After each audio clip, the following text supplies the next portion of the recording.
Buenos días, hermanos. Qué precioso poder estar conectados en este domingo de resurrección y queremos poder en esta mañana tocar el tema la autoridad de su resurrección.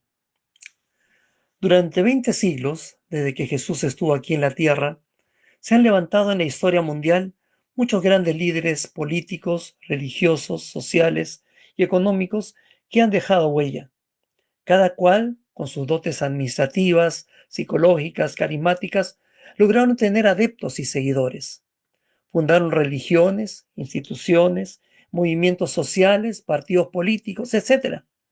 Algunos se desarrollaron mucho, otros muy poco, y hay varios que desaparecieron o que están por desaparecer. Algunos se aproximan en sus ideales y objetivos, mientras que otros son totalmente divergentes y opuestos.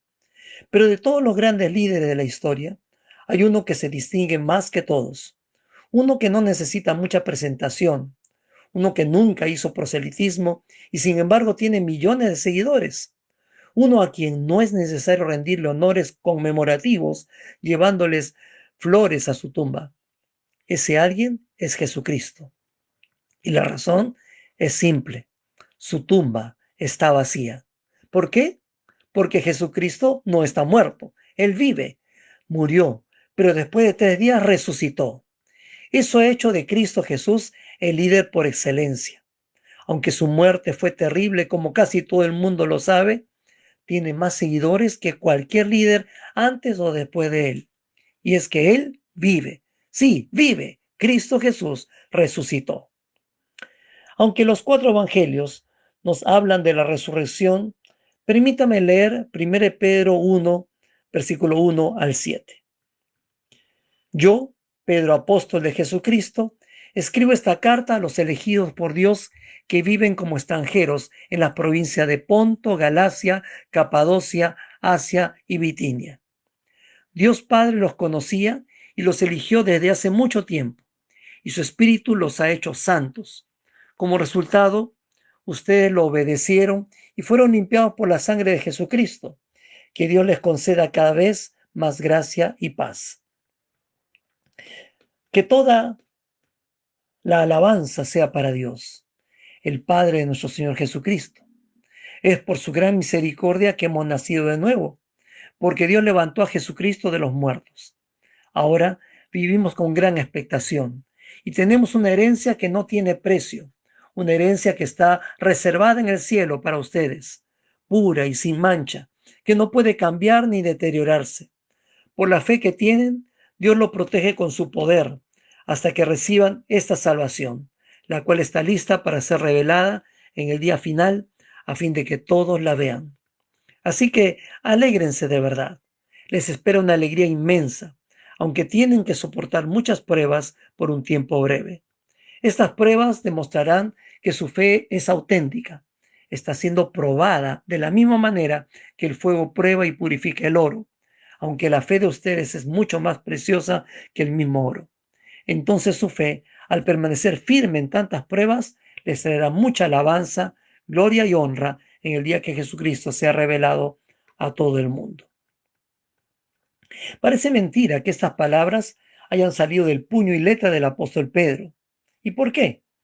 Porque en los evangelios nos encontramos a un Pedro casi siempre terco, malhumorado a veces, atrevido otras, muy impulsivo, cuestionador y vehemente, y hasta cobarde.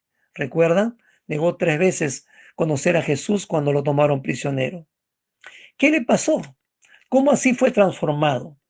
¿Cómo? ¿De dónde adquirió tanta autoridad y valor? Pedro, al igual que los demás apóstoles y otros discípulos de Jesús, fue testigo de su muerte, pero también fue testigo de su resurrección. Más de 500 le vieron resucitado, dice Pablo en 1 Corintios 15, versículos 5 y 6. El coro que escuchamos hace un instante decía, porque Él vive, triunfaré mañana. Porque Él vive, ya no hay temor. Porque yo sé que el futuro es suyo. La vida vale más y más solo por Él. Tomando estas frases y sin dejar a Pedro de lado, Los invito a acompañarme para ver la tremenda autoridad que experimentó él y tenemos todos los hijos de Dios por la resurrección de Jesús.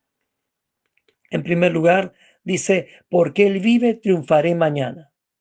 ¿Cómo no ibas a saberse y sentirse un hombre diferente, Pedro, con tantas verdades y bendiciones? Noten el versículo 1, los elegidos por Dios. Pedro les escribe a todos los creyentes que habían sido esparcidos por causa de la persecución del Evangelio. En cierto sentido, todos los creyentes experimentamos un cierto tipo de persecución o marginamiento por causa de nuestra fe. Y para alentarnos, Pedro nos recuerda que el Señor nos eligió para ser salvos, para adoptarnos como hijos de Dios. Para ello, solo tuvimos que creer y recibir a Cristo como nuestro único Salvador. Dice el versículo 2, Dios Padre los conocía y los eligió. No es que hayamos hecho méritos, no fue por nuestras obras o por herencia humana, ni por herencia religiosa que el Señor nos extendió su salvación. Dice, Dios nos conocía. Eso implica que sabía que éramos pecadores, destituidos de la gloria de Dios. Sin embargo, también nos conocía desde antes de la fundación del mundo, es decir, desde que en los cielos el Trino Dios decidió crearnos a su imagen conforme a su semejanza. Génesis 1:26. Y en cumplimiento a la promesa hecha a Adán y Eva después que desobedecieron, envió a Cristo a salvarnos para que ninguno de nosotros se pierda, sino tengamos vida eterna. Dios nos eligió, dice también, por su pura gracia. Dios nos escogió, nos separó para Él. Su Espíritu Santo nos siguió y convenció con la palabra de nuestra tremenda necesidad de salvación. Bien dijo Jesús, no me elegiste vosotros a mí, sino que yo os elegí a vosotros. Dice también el versículo 2, su Espíritu los ha hecho santos. Desde que creímos en Cristo y lo recibimos como Salvador, somos hijos de Dios. Juan 1:12 dice, a todos los que creyeron en Él y lo recibieron, les dio el derecho de llegar a ser hijos de Dios. Pero el Espíritu Santo también ha hecho de nosotros nuevas criaturas, según 2 Corintios 5:17. Hemos sido separados del mundo y del pecado para pertenecerle a Dios. También dice el versículo 2, fueron limpiados por la sangre de Jesucristo. Cristo Jesús ofreció su propia vida en sacrificio para perdón y limpieza de nuestros pecados por medio de su preciosa sangre derramada en la cruz. Dice 1 Juan 1:7, la sangre de Jesucristo su Hijo nos limpia de todo pecado. Del versículo 3 dice, hemos nacido de nuevo. Requisito que le fue dicho por el mismo Jesús a Nicodemo. El que no naciere de nuevo no puede ver el reino de Dios, le dijo en Juan capítulo 3. También dice el versículo 3, Dios levantó a Jesucristo de los muertos. Y la mayor garantía para Pedro y para todos nosotros que esta salvación es verdadera, es eterna, es que Cristo Jesús resucitó de entre los muertos. Aleluya.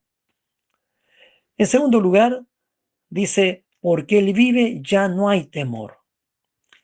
Dice el versículo 5, Dios los protege con su poder. No hay nada por lo que pasemos que Dios no lo sepa. Persecución, falta de trabajo, escasez, enfermedad, coronavirus. De todo está Él al tanto y listo para socorrernos por medio de su Santo Espíritu. Versículos 6 y 7 dicen, tiene que soportar muchas pruebas por un tiempo breve. Estas pruebas demostrarán que su fe es auténtica, está siendo probada. El fuego prueba y purifica el oro. Las adversidades, hermanos, no importa qué tan fuertes sean, sirven para pulir nuestra vida y hacernos más fuertes.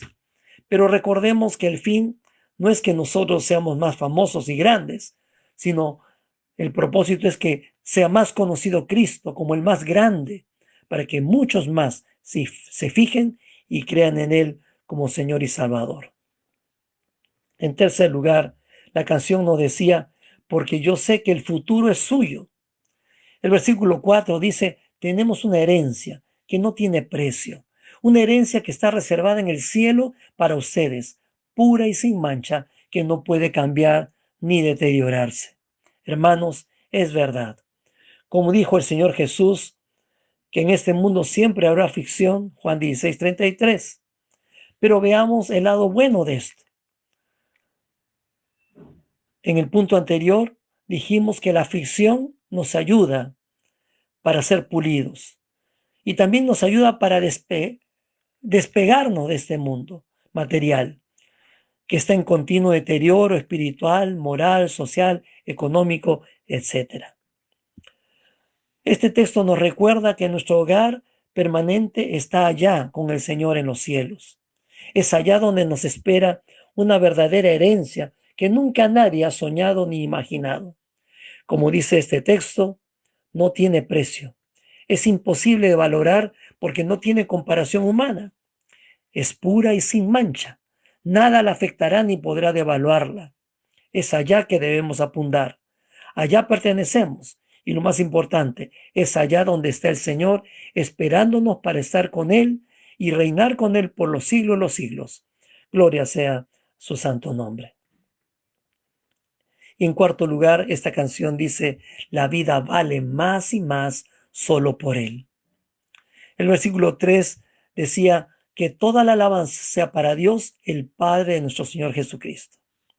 Para ti y para mí, lo más importante en la vida no es lo que vamos a conseguir o lograr en este mundo.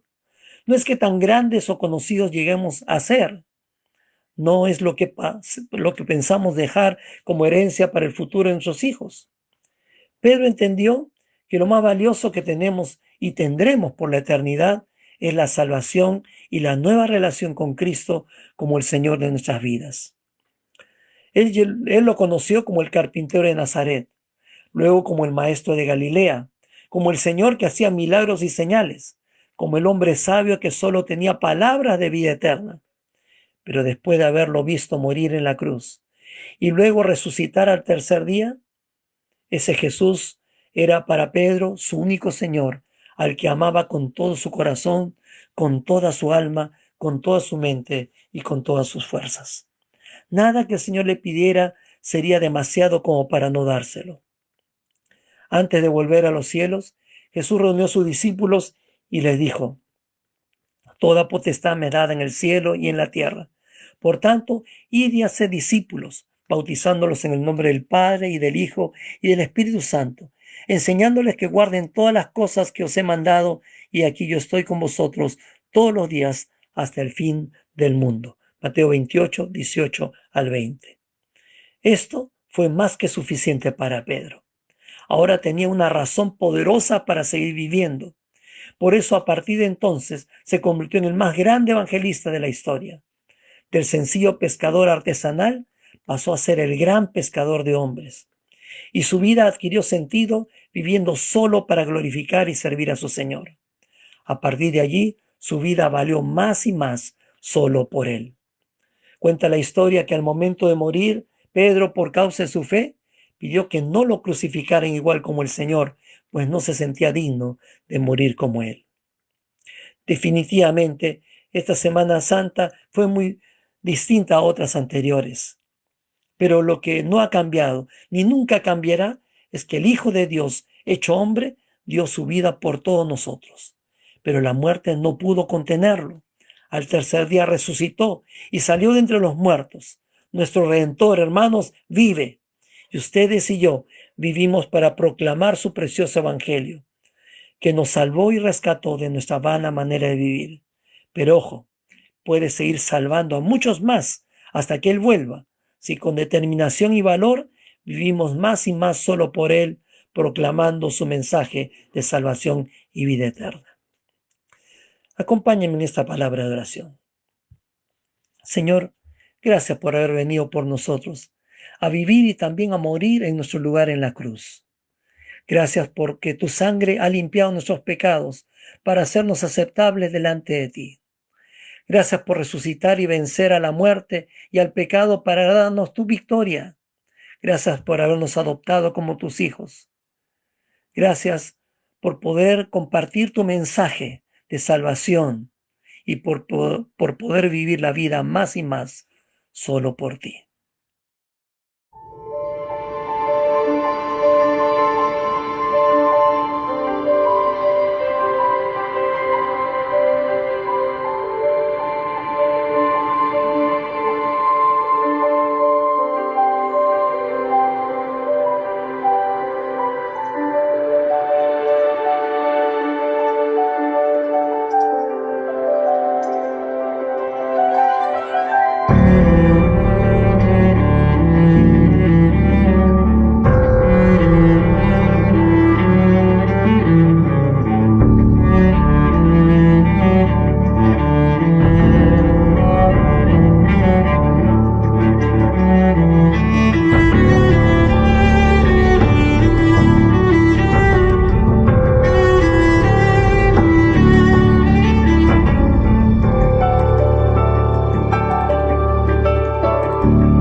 Bien, hermanos, en este momento tenemos la oportunidad de poder celebrar la Santa Cena del Señor.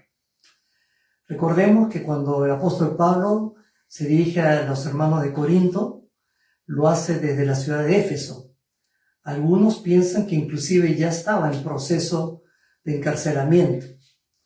Si es que fue así, entonces quiere decir que el apóstol Pablo ya no podía congregarse con los hermanos como para celebrar la Cena del Señor.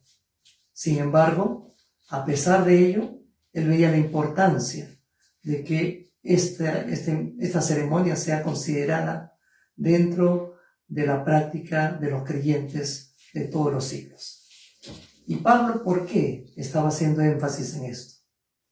Porque el Señor Jesús mismo, cuando instituyó esta cena, después de haber celebrado la Pascua con sus discípulos, poco antes de ser tomado prisionero y luego morir en la cruz, estaba dándole la connotación de que esta ceremonia justamente representaba su muerte en la cruz del Calvario, su entrega por nosotros los pecadores, a fin de que tengamos la gracia del perdón de Dios por la muerte sustitutoria de Jesucristo.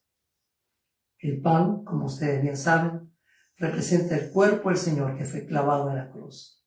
El vino representa su sangre derramada en la cruz para perdón de nuestros pecados, para limpiarnos y borrarlos de la vista santa de Dios. Hoy tenemos la oportunidad de recordar esta ceremonia tan importante y tan significativa para todo el mundo cristiano. Vamos a dirigirnos a una palabra de oración antes de participar de estos elementos que tenemos aquí y también usted los tiene en su casa. Padre Celestial, te damos muchas gracias por habernos dejado como herencia esta práctica de la Santa Cena o la cena de comunión contigo. Comunión porque nos identifica contigo en tu muerte, en la cruz del Calvario por nuestros pecados. Nos hace recordar que tu sangre preciosa fue derramada para limpiar nuestros pecados, para limpiar nuestras maldades.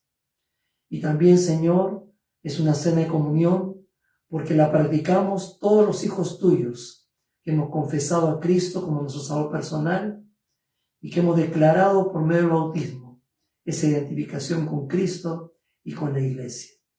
Bendícenos, Señor, al recordar una vez más este significado tremendo que tiene esta cena, porque no habla de simplemente un ritual religioso, sino habla de un hecho consumado, que es la redención de nuestros pecados por la muerte de Cristo en la cruz.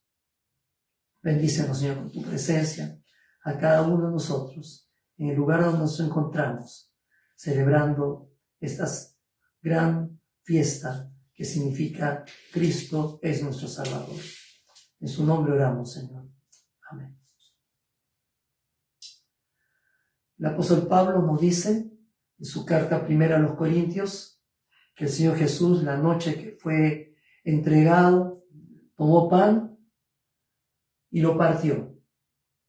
Y al partirlo y dárselo a sus discípulos, le dijo: tomad, comed este pan, que es mi cuerpo que por vosotros es partido. Cada que coman este pan, acuérdense de mí. Participemos, hermanos.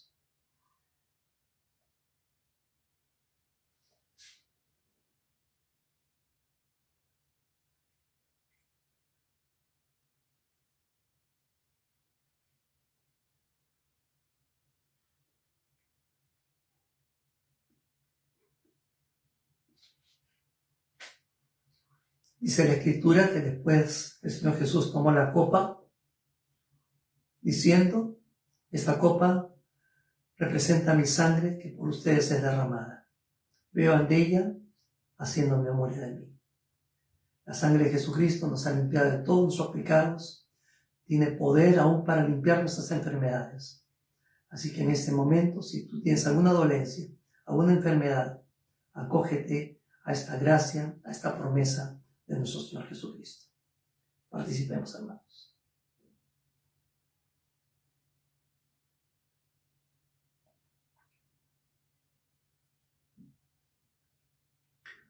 Pablo dice, cada vez que comemos este pan y bebemos esta copa, la muerte del Señor anunciamos hasta que Él vuelva por nosotros.